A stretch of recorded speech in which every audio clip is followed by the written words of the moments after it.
By watching this, it means you're ready to learn Blender the Brugabrug way.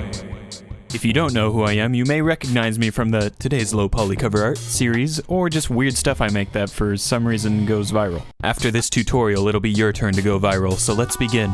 First of all, what is this tutorial going to be covering? Well, it's going to be 3D modeling. No animation or rigging or anything like that. Those will have their own tutorials. I'm also going to try to only include what is absolutely necessary. A lot of tutorials try to end up covering every single tiny little thing, and they end up being an hour long. Okay, enough talking, let's jump into this thing. Your first task is to download Blender if you haven't already. Just make sure to go to blender.org, not blender.com, or else you'll be shopping for actual blenders. Whoa! We're in Blender now. Now there's a lot of stuff on screen, I know, but don't worry about that. We're gonna start simple. For moving yourself around in Blender, most of it's going to revolve around the middle mouse wheel. Holding it down will let you orbit around the center, pressing shift while holding will pan your view around, and scrolling up and down will let you zoom. Get yourself comfortable with the movement, and let's move on to our next task. First of all, this cube is an object. Left-click on it, and it'll now be selected. If an object is selected, it'll have an orange border, and you can start doing things to it. To transform objects, we'll be using these upper left panels. First, we'll click this one. This allows us to move our objects around. Just drag this white ring and you got it. You can also click on these arrows and it'll lock the object to specific axes. It's also important to know that Ctrl-Z undoes your actions and Ctrl-Shift-Z redos your undos in case you didn't want to undo, so you want to undo your undo. Yeah. Now if we click the next setting, we can now rotate. This works very similar to movement and how you can lock things to specific axes if you want. Moving on to the next one, we have scaling. As the name implies, this lets you grow and shrink your objects. Just like with the other tools, you can also lock this one to specific axes. The last one from these four is transform, and all it really does is combine the other three into one. Wait, I forgot to mention that you can snap things to the grid by holding Control. Okay, carry on. To destroy an object, you just click it and press delete. But how do you add them in, you may be wondering? Well, all you need to do is click the Add button up here. I know there's a ton of stuff, but all you need to worry about 99% of the time is the objects in the Mesh tab. You can add a plane, a cube, a circle, a sphere, a different sphere, a cylinder, a cone, a torus, a grid. Monkey. Moving on from that, let's just stick with the cube for now. Yes, 2 minutes into the video, we're already making a character. I know. We're gonna make our first character using only simple shapes, like cubes. To do this, a really helpful tool is duplication. Just press Shift and D and it'll duplicate whatever object you have selected. You can also press middle mouse button to track it to a specific axis. Now using that and everything else we've learned so far, like scaling and rotation and stuff, make a little guy, a little cubic guy maybe, or you can make it out of cones, I don't know. Just pause the video here and make a little dude. Ready? Go.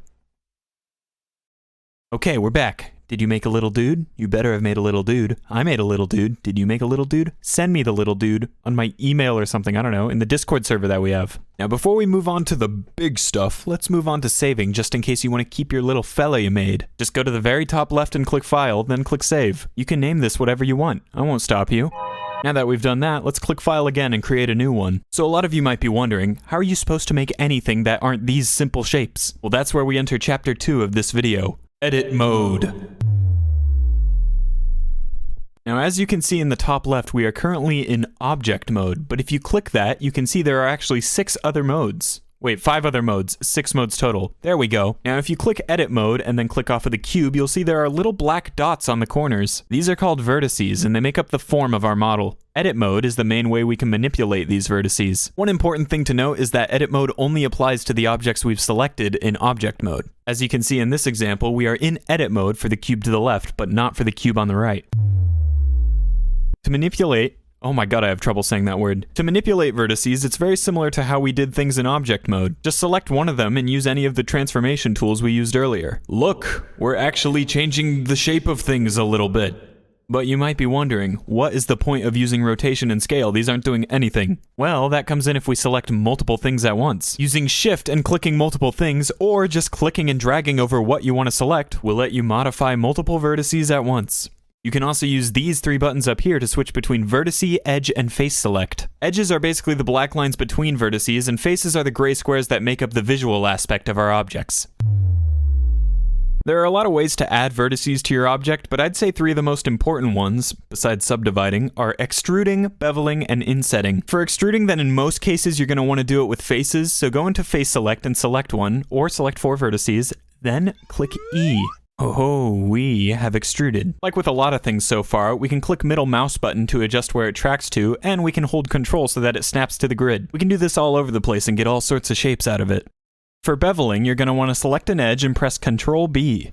You can also just right click and find it, which I kind of prefer because I don't really like B as a shortcut. Keep in mind that beveling like this created 2 5-sided faces. When 3D modeling, it's good to keep only 4-sided faces, otherwise known as quads. There are a lot of reasons for it, but just try to follow the rule as much as possible. You'll normally need to be beveling multiple edges at once to follow this, but ooh, let me tell you about something. Some of you may have already noticed this little black bar that appears whenever you make a change. If you click on it, you'll find we can modify the beveling we just did. For example, you can change how many segments it has, and you can also change the shape of how it curves. You can pull up this corner menu for basically any action you do, not just beveling, so keep that in mind. The last of the 3 is insetting. Just click I or right click to find it, and you'll be insetting your faces like a pro. Also, if you hold control, you can push it up or down. It's pretty similar to extruding, but it's a little different. Now, one last thing I want to show you before we move on to making another character is that we can actually use duplication in edit mode as well. Just know that even though what you duplicate will be disconnected, it's still technically part of the same object. You can also delete vertices the same way you delete stuff in object mode, and you can delete only faces by deleting and clicking only faces. Now that we know the basics of modifying our mesh, we're ready to start work on another character. A charming little head.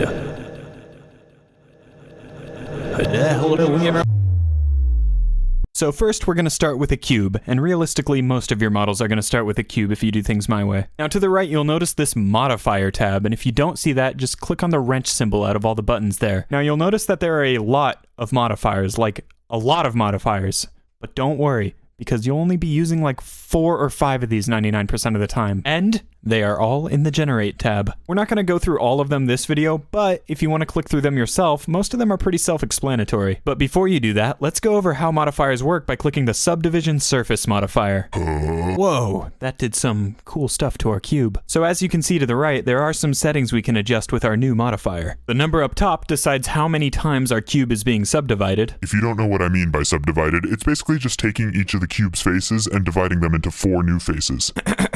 And the number below that does the same thing, but only applies it to your final render, so most of the time you want both of these to be the same. If you click from Catmull Clark to Simple, you might think that it's just not doing anything anymore, but it's actually still subdividing, just without smoothing out everything. Also, if you ever want to delete your modifiers, just press the X on them, but don't do that right now, we're still using the Subdivision Surface modifier. But wait, surely there must be a way to make this look smoother without just subdividing it a billion times, right? Well, good question, you. Just right-click your object while it's selected, and you'll see Shade Smooth at the top. Doink! We are officially out of low poly mode. Low poly tutorial is gonna happen soon though, don't worry. Let's see what we can do with our modifier in edit mode.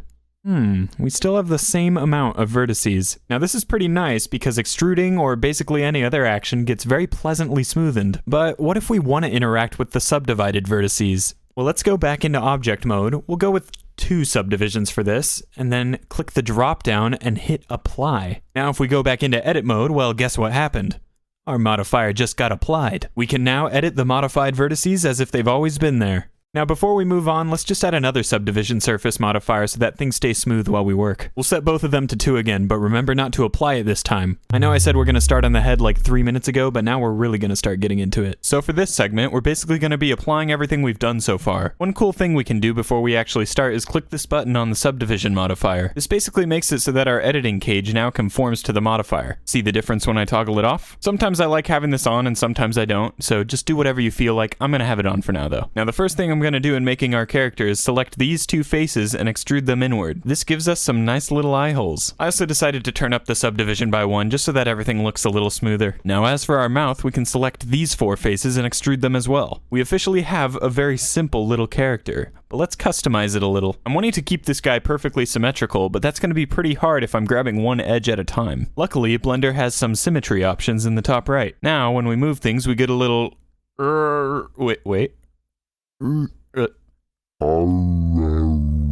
Anyways, I'm going to adjust this mouth to make it look a little more charming, and feel free to do whatever you want with it too. You don't got to follow this exactly. You can make your own little dude. One really helpful tool for making little adjustments is proportional editing mode. Just click this button up top, and now adjusting one vertice adjusts the other vertices around it as well. You can use scroll wheel to adjust how far this extends. It's very nice for keeping things smooth, and if you want to turn it off, just click the same button from before. Okay, here's my little guy so far, but I'm kind of tired of him having hollow eye sockets. To fix this, we'll add in a sphere and adjust it accordingly, but again, how do we make this symmetrical? Well, there's actually another modifier for that. Just go under Generate and find Mirror. If you try moving the object around right now, you'll find that nothing's really getting mirrored. This is because the mirror modifier only applies to movements in edit mode, not object mode. Just make sure you have every vertice selected, you can press A to make it easy, and then move it around a little. Wow! Now that we have that working, just scale the eyes down and put them in place. Our little fellow is no longer an unsettling whole face, and that's pretty cool. I don't think I'm going to be making any more edits to my mesh, but like I said earlier, customize this however you want. You could add little ears if you want, you can add a big dent in his head. Now that we're done with that, we're ready to get out of this boring gray color scheme. So if you look in the top right corner, you'll notice 4 unique little circles. These are our viewport modes, and starting from the left we have the wireframe, which is good for visualizing all of the geometry in our model. Next we have solid, which is what we've been working in so far. Then we have material preview, which previews our materials, but we don't have any materials yet, so this isn't really doing anything right now. Finally, we have the rendered preview, which is going to show what our final render will look like. That being said, right now our final render looks stupid. Our first step in fixing this will be going to this tab up here and changing our render engine from Eevee to Cycles. Eevee is very efficient, but Cycles just looks infinitely better. Also, if it's running super poorly, make sure you have your device set to GPU compute. And if it's still not working well, then go to Edit, then Preferences, then System, then under Cycles Render Devices, change it to one that works. If it still doesn't work after that, you can just use the Eevee engine, it's not that big a deal. Anyways, let's fix this lighting setup, why don't we? So if you didn't know, this little circle up here is actually the light object. You can move it anywhere to make our scene more appealing, and there's also a ton of settings you can tweak under this light bulb symbol. I'd personally recommend turning up the radius a little bit so that shadows are a bit softer. You can also have more than one light if you want. You can either add them where you add other objects, or you could just duplicate it with Shift-D. With the lighting all squared away, we're ready to move on to the most satisfying part. For adjusting materials, you're going to want to select the object you want, then head to the Material Properties tab over here. You're going to see a little button that says New. Go ahead and give it a click. Nah, I'm just kidding, we still haven't changed anything yet. But check out base color, we can change the base color now. So go ahead and pick whatever color you want, and I'm gonna go through these properties one by one. So the first one we have is metallic. This one's pretty self-explanatory. You can use it if you want your guy to look metallic, I guess. Then we have roughness, which changes how glossy the material is. Then we have IOR, which changes how much light reflects off of our material. Then we have alpha, which changes transparency. Then we have diffuse roughness, which basically adjusts how light scatters onto the object. This can be good for things like clay or smooth rocks. This next one is one of my favorites, which is subsurface scattering. This basically makes the material behave more like biological skin. We can turn up the scale to make it a bit more noticeable, and it really does add a lot of life for such a subtle change. Also, hold on, I'm tired of looking at these weird, perfectly white eyes. I'm just gonna go ahead and give them a material of their own, and now he's looking much better. I also adjusted the lighting a little bit so that it reflects off the eyes better. Moving on, anisotropic stretches out the material's reflections, kind of like how CDs reflect light. Transmission makes your object behave more like glass, but you'll usually want your roughness to be pretty low for this. Clear coat gives a clear coat over your object that also reflects light. Adding sheen can simulate little micro details like fibers or dust. Emission lets your material emit light. And finally, thin film is good for the rainbow shimmering you'd see on things like bubbles, but that's not really going to have any effect on our guy right now. One last thing is that we can click here in the bottom left to find the shader editor. This is just the same stuff we've been working with on the right, but it's a little easier to navigate. Another cool thing we could do is add a texture, which adds some real nice detail to our model, but that'll be for a whole nother material focused tutorial. I just think it was worth mentioning. One last thing to know about materials is that you can add multiple to one object. Just press the plus sign and press new and you'll have a new material, but this won't be doing anything yet. All you need to do is go into edit mode and select which faces you want the material to be applied to. Then just click assign in the materials tab and you got it. Now let's move on to our final step. The first thing to know about the final render is that it's going to be positioned through the camera object. To see what your camera is seeing, you can click toggle camera view in the top right. Now I want the camera to be in front of this guy, so I'm going to move it accordingly. We can move it manually like this, but there's also a much more precise way of doing it. Just click on the small orange square to the right and you'll be able to type in location values. This is also helpful because we can look out of the camera while doing this. Now before we officially render this, feel free to add anything else you want. It can be something as simple as putting a plane in the background and giving it a nice color. I'm just gonna keep mine boring though. Now for our final render, you just gotta click render in the top left and render image. If the render is taking too long, you can click here and lower the max samples. 4096 is like extremely overkill. You could probably get away with like 100. Then try rendering again and you've got it. Just save your render by clicking image, save, and naming it something cool. Also be sure to save your Blender file so you don't lose it. And now you've done it. You have just won at Blender. Whoa, it's our YouTube members. Thanks, guys. This is my first time making a full-length tutorial on anything, so if you have any, criticisms or suggestions, let me know. I am planning on making more of these in the future, so we want to make sure they get better and better. Also, I'm just realizing I don't really know how to end a video like this, so...